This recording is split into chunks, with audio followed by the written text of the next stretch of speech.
The realtor had her measuring tape out when I walked in. That's the image I keep coming back to, even now. Not the stunned expression on my son Jason's face when he saw me. Not the way the couple near the fireplace took a quiet step backward, suddenly unsure where to put their hands. It was the yellow measuring tape stretched across the width of my front hallway, the hallway Pierre and I had painted together the summer before his diagnosis. Twice, because I'd chosen the wrong shade the first time, something called coastal fog, that looked nothing like fog and everything like a mistake, and Pierre had laughed about it for the rest of that summer. I was carrying groceries, 2 reusable bags from the Loblaws on Merivale Road, milk, a bag of Cortland apples, some Greek yogurt, the kind of unremarkable Tuesday afternoon that has no business being the day everything changes. I had heard Jason's voice from the driveway, muffled through the door, but I hadn't thought anything of it. He had a key. He had been dropping by more often lately. Then I stepped inside and heard him finish the sentence. She's already settled at Riverside Gardens. We can schedule the inspection before Friday. I stopped. 3 faces turned toward me all at once. The realtor, a young woman I didn't recognize, clipboard tucked under one arm, that yellow measuring tape in her hand. A couple standing near the fireplace, both in their early 50s. The woman leaning in to look at the mantel the way people do when they're already imagining their own photographs there.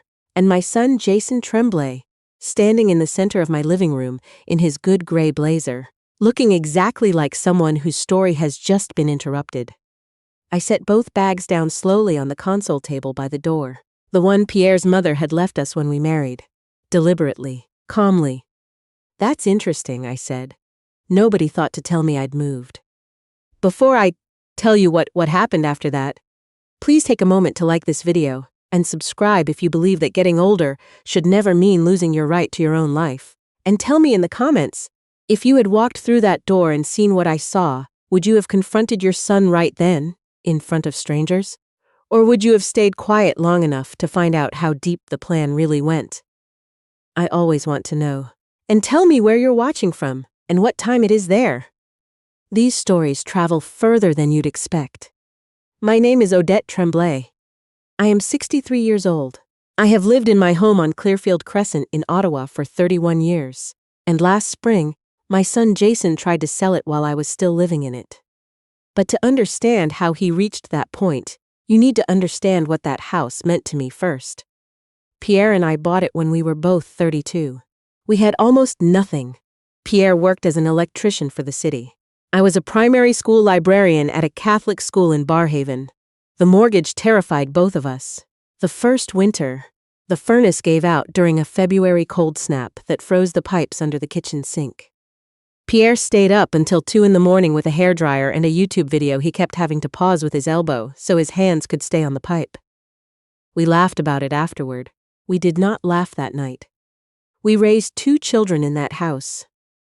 Our daughter Bridget, who came first and has always been the steady one, and Jason, 3 years younger, who arrived like a question that never quite resolved itself. Charming, restless, always certain he was standing on the edge of something large. Pierre used to say, Jason reminded him of a kite in a strong wind. Impressive to watch, but you kept your hand tight on the string. Pierre died 4 years before Jason brought a realtor into my living room. A stroke, sudden, on a Saturday morning in October. He had been raking leaves in the backyard. Something he insisted on doing himself every year, even after his knees started giving him trouble. He came inside to wash his hands and did not make it to the sink. When the ambulance arrived, I was still holding the phone. I had called 911, and then I just stood there, holding it, because I did not know what else to do with my hands. Grief is not linear. People say that, and you nod, because it sounds right. And then one evening you go to put his coffee mug away, and you find yourself sitting on the kitchen floor instead, not because you chose to sit, but because sitting was simply where you ended up. I had good days. I had days that lasted approximately forever. Slowly, I found my way back to something recognizable as living. I still drove myself everywhere. I still worked part-time at the Ottawa Public Library. 2 mornings a week, helping with programs for early readers. I had my friend Suzanne Beauchamp, who I had known for over 20 years, who came for walks along the Rideau Canal, and never tried to fix what wasn't broken. I had Bridget calling from Vancouver every Sunday evening. I had the house, and I had no mortgage. Pierre had made absolutely certain of that. My son Jason Tremblay was 40 when this began. He ran a property development company called Tremblay Acquisitions Group, buying older homes, renovating, reselling. He wore good suits and spoke in the language of investment returns and market positioning. His wife Brooke was polished and careful in the way people are when they have decided exactly what impression they want to make. She was not unkind to me. She was precise. Jason called less than Bridget. Holiday visits, my birthday, the occasional Sunday. I accepted that. Adults have their own lives. Which made it strange when, about 4 months before the day I came home to find a realtor measuring my hallway, Jason began appearing on my doorstep every few days. Not at predictable times. A Tuesday morning with a bag of groceries. A Thursday afternoon to fix a loose hinge on the bathroom cabinet I hadn't asked anyone to touch. A Saturday to inspect the exterior caulking around the back windows, which he said looked like it was cracking. "You don't need to keep doing all this," I told him one afternoon. He smiled. "You took care of me my whole life. Let me take care of you now." Those words touched something in me. After Pierre died, I had wondered more than once whether the children understood how quiet the house could feel at 3 o'clock on a Wednesday. Jason's attention felt like a gift. I let myself receive it. Then the questions started. "Doesn't the house feel too large for just you? Do you ever worry about the driveway in winter? What would happen if you fell and no one was nearby?" I answered honestly each time. "Yes, the house is large. No, I am not afraid of the driveway. I have had a snow removal contract with the same local service for 6 years. If I fell, I have my phone. I have neighbors. I have a plan." Jason never seemed satisfied with my answers. He moved through them the way you move through traffic, always looking for the gap, the opening, the place where you can get ahead. One afternoon he set a glossy brochure on my kitchen table. Full-color photographs of an atrium filled with potted palms. People in their 60s and 70s eating at tables with white tablecloths. A woman in a yoga pose beside a window. "Riverside Gardens," it said, across the front.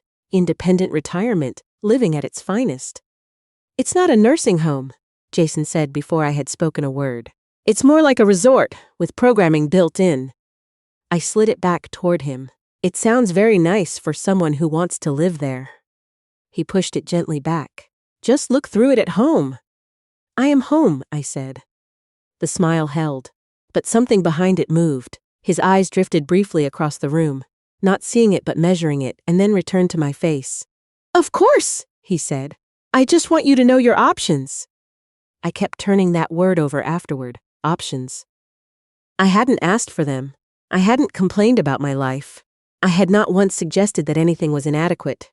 But Jason was certain I needed to hear them. I told myself I was being unfair. A son wanting his mother to be comfortable was not a crime.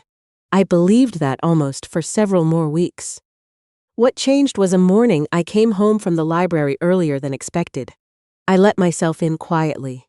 Not deliberately, I simply was not making extra noise, and I heard movement in Pierre's study, which I still used for my own paperwork. I walked toward it and found Jason standing at my desk, with the filing cabinet drawer pulled open. "What are you looking for?" I asked. He startled, then recovered. Laughed the way he did when he was buying time. "Insurance papers. Just in case something happens and someone needs to find things in a hurry. You could have called and asked me first." "I didn't think you'd mind." "I mind," I said. I let it go. That was my first mistake. After that, his questions became specific in a way that had nothing to do with caring about me. Where did I keep the property tax notices? Did I have a copy of the deed somewhere easy to find? Was my name alone on the title? Or had I ever added anyone else? I answered vaguely. He listened very carefully. He always found a way to ask the same question in a different shape. Then Brooke started coming with him. She sat across from me with the kind of sympathy that has been rehearsed. "You deserve a simpler life, Odette. You've more than earned the right to let someone else manage things." "I'm not looking for someone to manage things," I said. "I like my life." "But you don't have to carry it all alone." Jason stood slightly behind her, arms folded. watching me the way you watch something you have already made a decision about. One afternoon I followed him when he moved toward Pierre's study again. He reached for the filing cabinet. I stepped in front of it and closed the drawer. "I'll manage my own papers," I said. He looked at my hand on the handle, then at my face. "You don't trust me." "I didn't say that." "You don't have to." His jaw tightened. "I'm trying to help you. And I'm telling you, I don't need help with my own filing cabinet." He stepped back, laughed once flatly. "Okay," he said. "You're independent, I get it." But the word independent came out like a diagnosis. That night I replayed the conversation many times. Not what he had said, how he had said it, the impatience pushing against the patience he was performing, the urgency underneath the concern. 3 days later, I heard it clearly for the first time. Jason was on the back deck on the phone. I was at the kitchen sink. The window above it was open a few centimeters, enough. I was not trying to listen. Then I heard my name. "She's still not cooperating." A pause. "I know the deadline, that's why I'm pushing." A shorter pause, his voice quieter. "No, she has no idea what we're actually doing." No idea what we're actually doing. I stood very still, the tap was running. I reached over and turned it off. When Jason came back inside, I was seated at the table the same as always. He asked if I was all right. I said yes. He studied my face for a moment longer than necessary. Then he left. After the door closed, I sat there for a long time. That was when I stopped reading his behavior as concern. That was when I understood it was a plan. The following week, he arrived with a folder. Tabbed, organized, color-coded. Jason only brought that level of preparation to things that mattered financially. He spread documents across the dining table like he was presenting at a board meeting. "Just standard paperwork," he said. "For your protection, in case something ever happens." I sat down and read every page. Jason grew restless. He talked about legal language being confusing, said he'd highlighted where I needed to sign, said this was only being proactive. I reached the section labeled Power of Attorney, Property and Finance. The document granted Jason authority over my bank accounts, my investments, my real estate, the right to enter contracts on my behalf, the right to act even if I remained fully mentally capable. "Why do you need this?" I asked. "It's standard. It gives you complete control over everything I own. It gives me the ability to help you without delays." I put the papers down. "I'm not signing this." Something passed across his face. Not surprise, confirmation. As though he had expected this answer, but had hoped not to need a different approach. "You're making this harder than it needs to be," he said. There it was, that same line. Not "I love you," not "I'm frightened for you." "You're making this harder." "For who?" I asked. He didn't answer. When he left, I went directly to Pierre's study. I opened the filing cabinet. Most folders were where I had left them, but one was gone. The one with the copy of the property deed, the home insurance declaration, a printed valuation a real estate agent had prepared years ago when we had considered refinancing and decided against it. I sat at Pierre's old desk and looked at the empty space in the drawer. He had not been searching for my papers. He had been taking them. The next morning, I called Suzanne Beauchamp and asked if I could come over. Suzanne has been my closest friend since our children were in primary school together. She noticed things other people missed, and she never told you what she thought you wanted to hear. When I arrived, she poured coffee, set out cheese and crackers, and waited. She had always known when to let someone talk. I told her everything: the visits, the brochure, the documents, the missing folder, the overheard phone call. When I finished, she leaned back and said quietly, "That is not a son looking after his mother. That is someone running out of time." "Running out of time for what?" I asked. She folded her hands. "That's what you need to find out." Suzanne's nephew was a property lawyer named Gilles Fontaine, with an office near Elgin Street. Within 24 hours, I was sitting across from him. He was in his late 40s, careful and economical with words, the kind of person who says nothing until he is certain of it. He listened to everything without interrupting. When I finished, he said, "The power of attorney you describe would have given your son the legal authority to sell your home, without requiring your physical presence at closing. Even without my agreement. With your signature, which you wisely withheld. Without it, he would need another method. He pulled up the provincial property registry. He searched my address. Then he went quiet. A certified copy of your deed was requested 3 weeks ago, he said. Filed through a business address. He turned the screen slightly. Tremblay Acquisitions Group. I did not feel shocked. I felt confirmed. Gilles continued. Business registry records for Jason's company showed multiple liens against properties he held. An outstanding lawsuit from a general contractor. A notice of default from a private lender. An amount that made the room feel smaller when I saw it on the screen. How long does he have? I asked. Gilles checked the dates. The deadline on this notice appears to be Friday of next week. Friday. I had heard that word in his phone call without understanding it. Now I did. I called Bridget that evening. She was managing night shifts at a hospital in Vancouver, and I had not wanted to pull her into this, but she needed to know. She listened without interrupting, which is always Bridget's way. And then she said, I'm coming. You don't have to. I'm coming, she said again. Give me 2 days. While I waited, I followed every instruction Gilles had given me. I went to the bank and set up a secure deposit box for every original document that mattered. I changed the locks. I placed a fraud alert on my credit file. I called Riverside Gardens. The administrator confirmed what I feared. An application had been filed on my behalf. A deposit placed to hold a unit. The intake notes listed concerns about my ability to manage daily tasks independently. Occasional confusion. Risk of falls when living alone. Not one word of it was true. I thanked her and ended the call. Then I sat in my kitchen, in the house where Pierre and I had eaten breakfast every morning for 31 years, and I let myself feel what I had been trying not to feel. Not anger. Something slower and colder.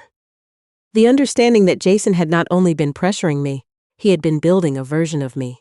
Diminished, uncertain, in need of management. A version that would make everything he intended to do look necessary, even caring. I called Gilles immediately. He arranged an appointment with my own physician, Dr. Amina Okafor, who had been my doctor for 11 years and knew my history as well as anyone. She conducted a full cognitive assessment. When she finished, she said, "You are fully competent," and wrote it on official letterhead, signed, dated, and witnessed. I held that document in the waiting room for a long moment. 2 days later, Gilles called. He had been monitoring the county registry. A title transfer had been filed from my name to a numbered company, 4471823 Ontario Limited, registered to Jason. The signature on the document looked like mine. I had not signed anything. A notarization discrepancy had paused the processing, but the intent was beyond doubt. Bridget arrived from the airport and came straight to the house. I showed her everything, Dr. Okafor's assessment, the footage from the small security cameras Gilles had advised me to install, the fraudulent transfer, the Riverside Gardens file. She went very quiet in the way she does when she is working through something, rather than reacting to it. He is not going to stop, she said. I know. Then we don't stop him. She looked at me carefully. We let him finish. I understood exactly what she meant. If I confronted Jason now, he would adjust. Pull back, recalculate, try again from a different direction. But if we allowed him to proceed, to the point where his intentions became actions in front of witnesses, the truth would be impossible to reframe. Gilles contacted the Ottawa Police Service. The next morning, I packed a bag, visible, deliberate, clothes, toiletries, my library book. Bridget helped me carry it to the car. We drove to Suzanne's house and waited. Jason called within 2 hours. Mom. His voice was warm in the particular way that I now recognized as rehearsed. Bridget mentioned you're taking a few days to rest. I think that's a really healthy idea. I'm tired, I said, and I let the word fall soft the way he expected it to. You deserve rest, he said. Take all the time you need. I will, I said, and I hung up. From Suzanne's living room, Gilles monitored the camera feed on his laptop. At 9:20 in the morning, Jason and Brooke arrived at my house. They used the old key. He had never known about the new lock, because I had never told him. They moved through the rooms with the ease of people who believe they have already won. Brooke straightened cushions. Jason paced and measured. At 10:05, a realtor arrived. At 10:40, A couple in their mid-40s came to view the property. We watched everything. Jason told the realtor he held legal authority to act on my behalf. He showed her the fraudulent power of attorney. He told the couple the house was vacant and ready for possession. He said his mother had been comfortably settled in a retirement residence for over a week. Bridget sat beside me, her jaw tight. "He keeps saying it," she said quietly, "as though saying it enough times makes it true." I watched my son walk through Pierre's house, narrating it to strangers, and I understood something fully for the first time. He had not only tried to take the house, he had tried to replace me with a story, a smaller, slower, less capable version of me that no longer inconvenienced anyone, and for a while, I had almost let him succeed. Gilles said, "Now." I picked up the grocery bags I had prepared that morning. Milk, bread, a bag of Honeycrisp apples. Ordinary things. I wanted to walk through my own front door looking exactly like myself. We drove back to Clearfield Crescent. I used my key. I stepped inside. Jason was mid-sentence. Something about the neighborhood, school catchment, property appreciation in the area. He stopped. Every face turned. The realtor, the couple, Brooke near the hallway, and my son Jason, who had spent the last 4 months building a world in which I was already gone. I set my grocery bags on the console table by the door, Pierre's mother's console table. Then I looked directly at Jason. "That's strange," I said.